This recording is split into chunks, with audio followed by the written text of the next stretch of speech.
Start with ऐसे, ऐसे 505, ऐसे 505, ऐसे 505, ऐसे ऐसे 505 external confirmation, external confirmation.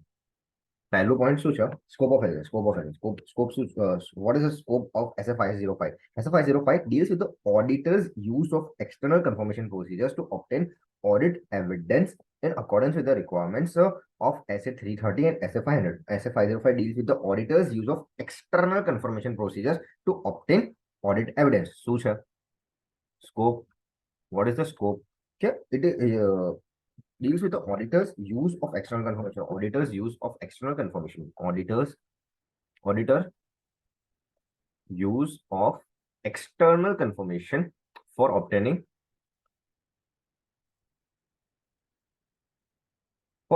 audit evidence. Scope થઈ ગયું. Second, objectives.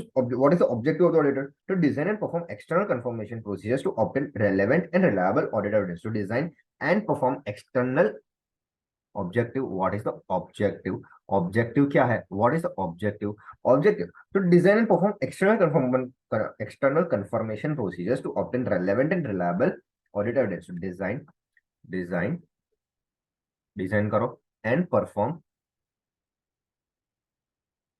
external confirmation procedures. Design and perform external confirmation procedures to obtain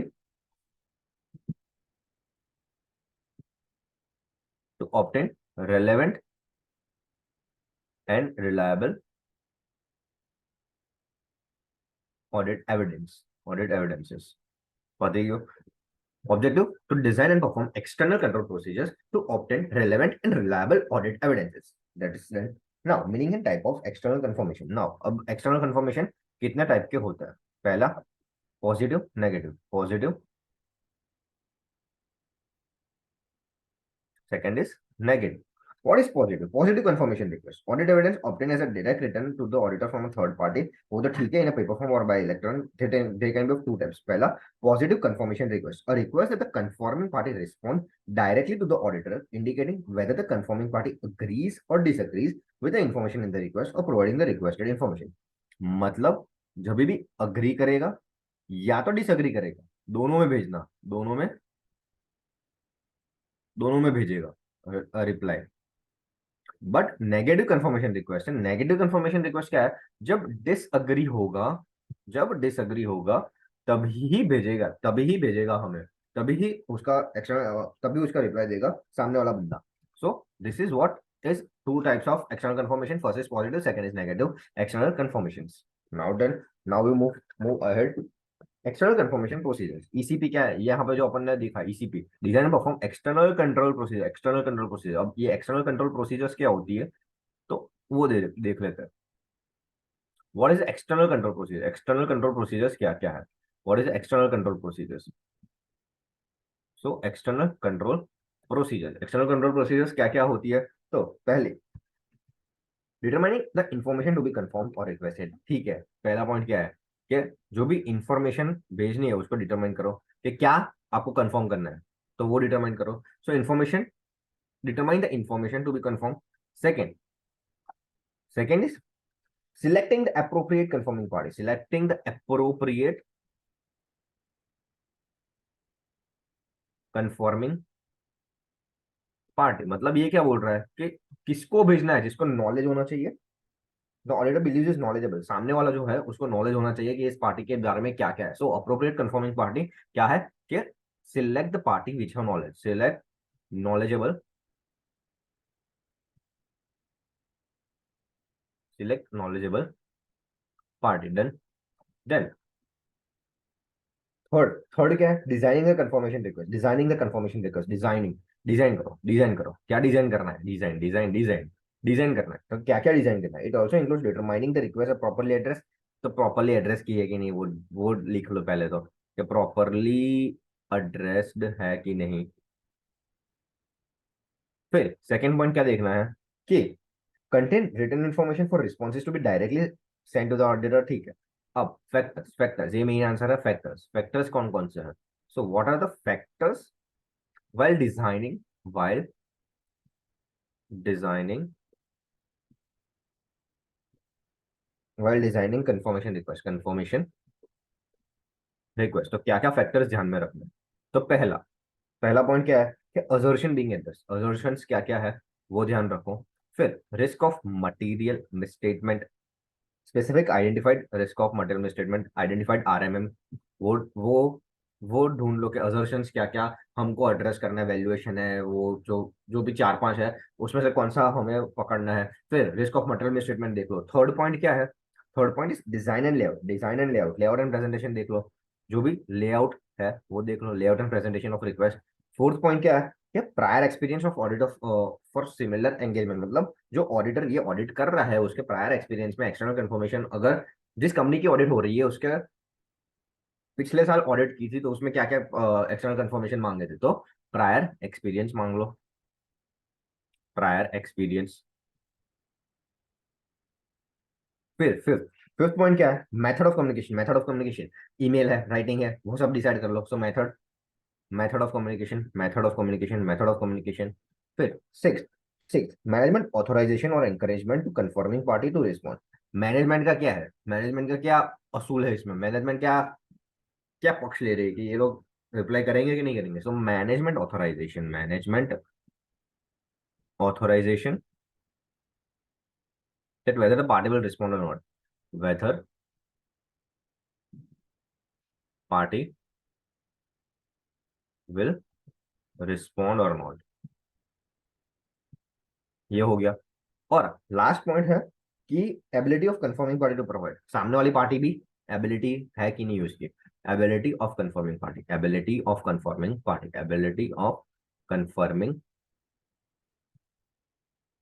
party. तो एकदम इजी है, एकदम सब पपलू जैसा आंसर है। तो फैक्टर्स क्या क्या है, फैक्टर्स क्या क्या है कि पहला तो अजर्शन देख लो, कौन सा अजर्शन अपन एड्रेस कर रहे हैं। सेकंड देख लो रिस्क ऑफ मटेरियल मिसस्टेटमेंट, जो भी अपन ने आइडेंटिफाइड किया है वो एड्रेस हो रहा है कि नहीं। फिर लेआउट एंड प्रेजेंटेशन, जो भी है हम एक्सटर्नल कंफर्मेशन भेज रहे हैं उसका layout and presentation. Prior experience देख लो, इसी फॉर्म का पिछले साल क्या क्या हुआ था। फिर मेथडोलॉजीज देख लो कि method of communication, sorry method of communication, method of communication. फिर management authorisation whether party will respond और नॉट, और एबिलिटी ऑफ कंफर्मिंग पार्टी, सामने वाली रिस्पॉन्ड करेगी कि नहीं। तो पहला असर्शन देख लो, रिस्क ऑफ मटेरियल स्टेटमेंट, इसमें रिस्क कितना है। फिर जो भी एक्सटर्नल कंफर्मेशन डिजाइन किया उसका लेआउट देख लो, प्रायर एक्सपीरियंस देख लो, मेथड ऑफ कम्युनिकेशन कैसे भेजोगे। फिर मैनेजमेंट ऑथराइज करेगी कि नहीं, and ability of confirming party. So this was designing the confirmation request. और डी पॉइंट तो कुछ नहीं है, D point is sending the request, D point fourth point जो भी है ये fourth point is sending the request, easy. चलो next, audit procedure in special circumstances, अगर मैनेजमेंट ने रिफ्यूज किया तो अपन देख लेते हैं। नाउ मैनेजमेंट रिफ्यूजेस, मैनेजमेंट ना बोल रही है कि भाई, management refuses to allow the auditor to send a confirmation, management ना बोलते कि भाई हम ऐसा ऐसा सब कुछ करने नहीं देंगे। तो inquire as to reasons and seek evidence as to their validity and reasonableness. तो पहला तो उन लोगों को इंक्वायर करो क्या वो लोग ऐसा क्यों बोल रही है। तो पहले तो इंक्वायर करो, कोशिश inquire them as to its validity and reasonableness, validity और रीजनेबलनेस के लिए इंक्वायर करो कि क्यों ना बोल रहे भाई, क्या प्रॉब्लम है तुम्हें। वैलिडिटी और रीजनेबलनेस के लिए पहले पूछ लो तुम लोग। फिर सेकंड क्या है? Evaluate the implications of refusal on the assessment of RMM, including the risk of fraud and on the NTE of other processes. Evaluate the implications of refusal, मतलब अगर ये जो ना बोल रहे हैं, ना बोल रहे हैं, अगर ना बोल रहे हैं, ना बोल रहे हैं तो इसके इम्प्लीकेशंस क्या होंगे। ना बोल रहे हैं तो implications on risk of material misstatement and and implications on किस किस के, इम्प्लीकेशंस किस किस के देखने के, इम्प्लीकेशंस ऑन दो चीजें, implications on risk of material misstatement and NTE of other NTE of other audit procedures। तो ये देख लो कि ना बोल रहे हैं तो implications क्या होंगे रिस्क ऑफ मटेरियल मिसस्टेटमेंट पे, ओवरऑल रिस्क ऑफ फ्रॉड पे है। Sorry, including the risk on the assessment of risk of material statement, including the risk of fraud and other NTE of and on the NTE of other audit procedure, मतलब वही है risk of material statement on risk of fraud और ये point थोड़ा यहाँ पे डाल दो, and NTE of other audit procedures. The implications of on risk of model misstatement and including risk of fraud and NTE of other audit procedures. Done. Now, third point क्या है? Perform alternative audit procedures designed to obtain relevant and third alternative audit procedures कर लो चुपचाप, कुछ नहीं, कुछ दिक्कत नहीं है, ऑल्टरनेटिव ऑडिट प्रोसीजर्स कर लो। तो मैनेजमेंट अगर रिफ्यूज करेगी तो क्या करना है, पहले तो इंक्वायर करो कि उसका वैलिडिटी और रीजनेबलनेस क्या है। अगर ना बोल रही है तो इम्प्लीकेशंस देख लो उसके, आरएमएम के risk of fraud and anti of other procedures. And अगर कुछ नहीं हो रहा तो लास्ट में तो वो ऑप्शन है ही अपना कि ऑल्टरनेटिव ऑडिट प्रोसीजर्स अप्लाई कर दो। So this was it. Management अगर रिफ्यूज करेगा तो, बट अगर management refusal appears to be unreasonable, अगर रीजनेबलनेस वाला ये जो पॉइंट अपन ने देखा, अगर ये या तो रीजनेबल होगा या तो अनरीजनेबल होगा। अगर रीजनेबल लगा, अगर रीजनेबल लगा तो कुछ नहीं, कोई दिक्कत नहीं होगी। मैनेजमेंट अगर प्रॉपर है, management refusal appears to be unreasonable और auditor unable to obtain audit evidence from alternative. मतलब ये दो दो चीजें हैं कि यहाँ पे नहीं मिला और ये वाला पॉइंट। सो ये वाला दो पॉइंट्स है, कौन कौन से, दिस एंड दिस। तो अगर ये दोनों हो रहा है तो क्या होगा,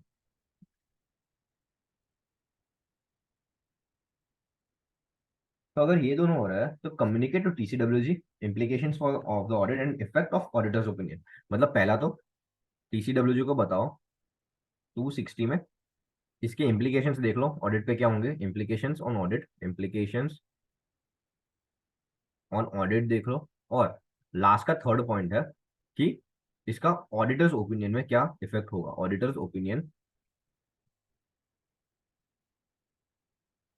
ओपिनियन पर इफेक्ट क्या होगा वो देख लो। तो ये हो गया। तो मैनेजमेंट रिव्यूज इंक्वायर करो वैलिडिटी और रीजनेबलनेस, अगर रीजनेबल है तो जाने दो, अगर रीजनेबल नहीं है और अल्टरनेट ऑडिट प्रोसेस दोनों नहीं मिल रहे हैं तो टीसीडब्ल्यूजी से 260 में बात कर लो, इम्प्लीकेशन ऑन ऑडिट देख लो और ऑडिटर्स ओपिनियन पर इफेक्ट देख लो। This was it. अगर ना बोल रहे थे implication on risk of material misstatement including risk of fraud and nature timing and extent of other audit procedure. So this was, अगर मैनेजमेंट ने रिफ्यूज किया।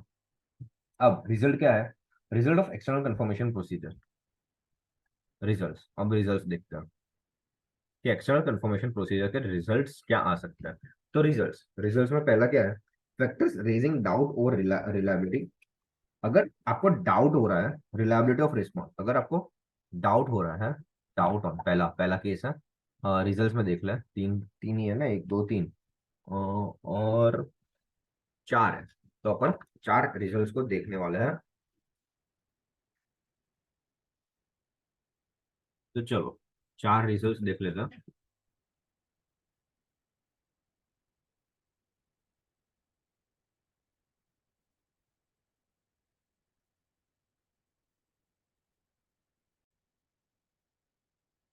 चलो फिर अब अपन रिजल्ट्स देख लेते हैं, तो रिजल्ट्स क्या क्या आ सकते हैं इसमें। तो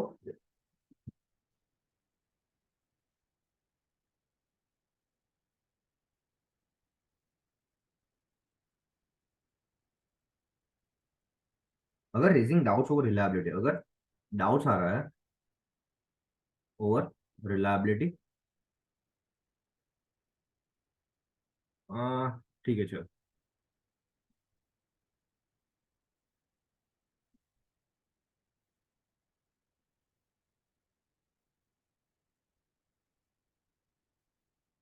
डाउट्स ओवर रिलायबिलिटी, तो क्या करना है इस केस में, obtain further audit evidence, obtain further audit evidence, obtain, क्या करना है इस केस में, ऑप्टेन फर्दर ऑडिट एविडेंसेस। सही हो गया पहला, पहला केस अगर डाउट्स आया तो। फिर सेकंड केस क्या है कि अगर response to request is not reliable, अगर रिलायबल नहीं है, रिलायबिलिटी में प्रॉब्लम आ रहा है, अगर रिलायबल नहीं है, अगर रिलायबल नहीं है तो क्या करना है, consider its effect on entity of other audit process, entity effect on entity of other audit procedures. फिर थर्ड पॉइंट है क्या, पहला पॉइंट रिलायबिलिटी पे डाउट हो रहा है, रिलायबिलिटी नहीं है तो ऑप्टेन फर्दर ऑडिट एविडेंस। फिर factors raising doubt over reliability, doubt over reliability है तो ऑप्टेंड फर्दर, अगर reliability response to request is not reliable, पूरा रिलायबल है ही नहीं, तो effect on anti of other procedure. फिर थर्ड पॉइंट है confirming party do not respond, respond ही नहीं किया, रिस्पॉन्ड ही नहीं आया, रिस्पॉन्ड ही नहीं आया, तो उसमें क्या करेंगे, perform alternative alternative audit procedure. अगर रिस्पॉन्ड नहीं किया तो perform alternative procedures.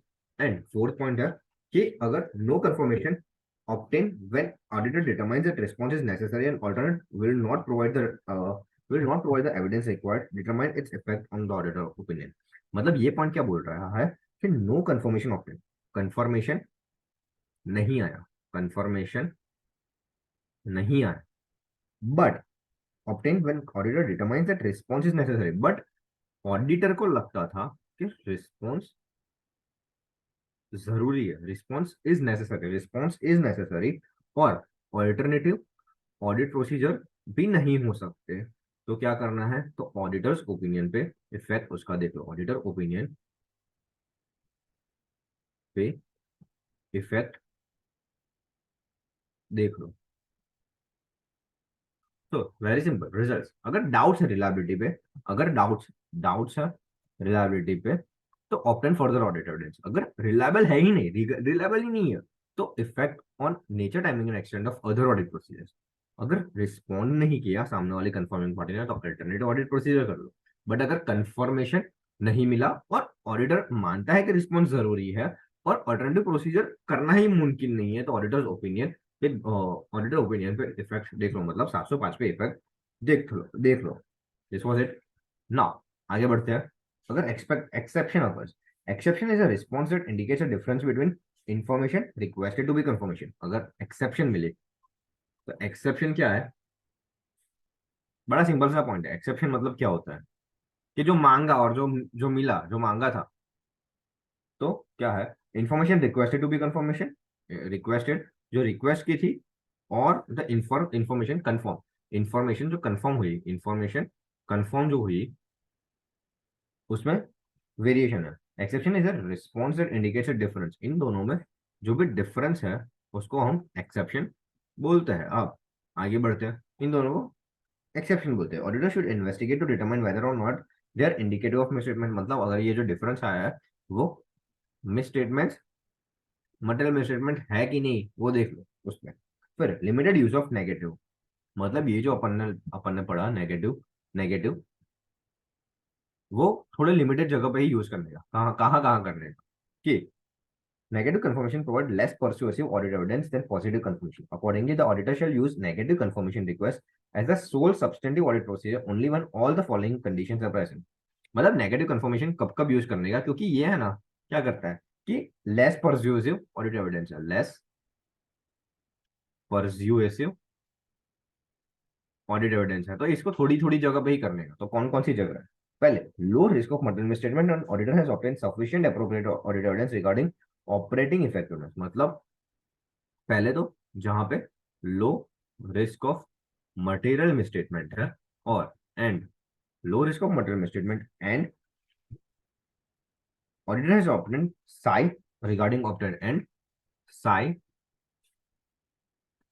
Of operating effectiveness have been obtained, वहां पे यूज कर सकते हैं। फिर जहां पे risk of material misstatement low है एंड ऑडिटर ने sufficient and appropriate audit evidence इकट्ठा कर लिया है अबाउट ऑपरेटिंग इफेक्टिवनेस, वहां पे नेगेटिव कंफर्मेशन यूज कर सकते हैं। Then the population comprises a large number of small homogeneous account balances और transaction.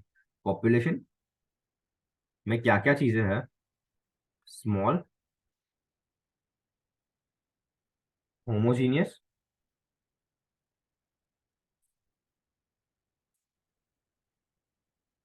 Large number of small, मतलब स्मॉल है but large number, volume large है, लार्ज नंबर, ये किसकी बात कर रहा है, वॉल्यूम की। तो वॉल्यूम लार्ज नंबर है बट स्मॉल होमोजीनियस है, और अकाउंट बैलेंसेस और ट्रांजेक्शन, अकाउंट बैलेंस है, तो small large number of homogeneous account balances और ट्रांजेक्शन है, वहां पे कर लो भाई negative confirmation use, use of negative